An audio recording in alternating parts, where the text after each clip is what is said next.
اهلا بكم في فيديو جديد في قناتي اكلات ووصفات. برحب بكل متابعين.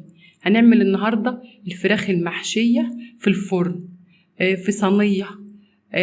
طعمها لذيذ وريحتها جميله وحلوه، وما خدتش اي تكلفه ولا اي وقت ولا اي حاجه خالص.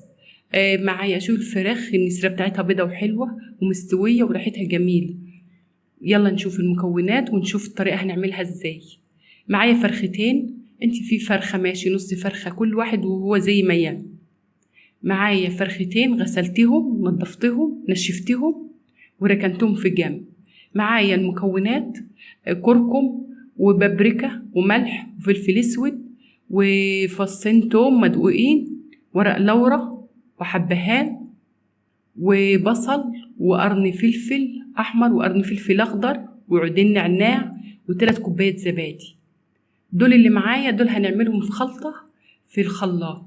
معايا اللي هنحشيه في الفراخ: بصلتين وجزرتين، حطيت عليهم شوية فلفل اسمر وحطيت عليهم شوية ملح صغيرين علشان هنحط عليها شوية من الخلطة اللي احنا عاملينها. وهجيب الفرختين، هكون شايلة الجلد عن اللحم يعني زي ما بنعمل الحمام كده، ومقطعة بالسكينة كده شرايح مشرحة اللحم بتاعها والصدر والحاجات دي عشان احط الخلطة والحشو في قلب وبين الوراك والحاجات دي كلها. طيب ممكن اعملها في شوربة زي الحمام؟ ايوه ممكن اعملها في شوربة زي الحمام، اخيطها واخليش فيها اي حتة مفتوحة علشان ما تنزلش الحشوة في الشوربة، بس مش هحط عليها الخلطة اللي احنا عاملينها في الخلاط. يعني هحشيها كده وهغلي المية وفيها لورا وبصل وحبهان وملح وعود قرفة وهحطها فيه، هسقطها فيه.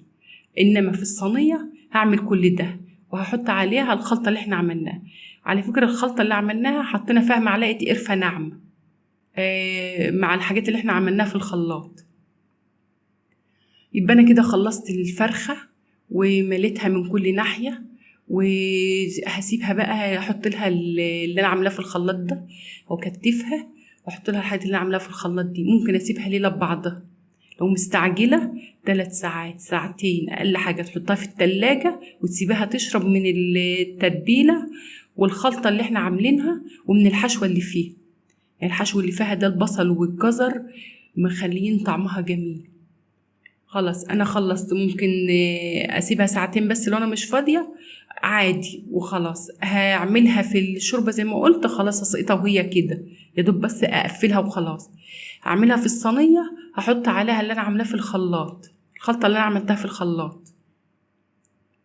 وانتي بتعملي الحاجات المكونات اللي عملناها في الخلاط دي، لو لقيتيها مش لسه تقيله وما انتش عارفه تعمليها في الخلاط زوديها شويه ميه بس ما تكتريش عشان ما تبقاش سايبه. ما حطيتش اي زيت ولا اي حاجه عليه علشان الفراخ هتنزل الدهون اللي فيها. خلاص انا لفتها وعملتها بالورق الفويل وكون مولعه الفرن. لو فرن البوتاجاز ولعي من قبلها بفتره وشيلي الصاجه اللي في الارضيه وحطي الشبكه في اول حاجه، يعني في اول صفه كده، في اول ما تشيلي الصاجه حطي الشبكه عشان تحطي عليها الفراخ عشان تستوي وما تغيبش في السوا.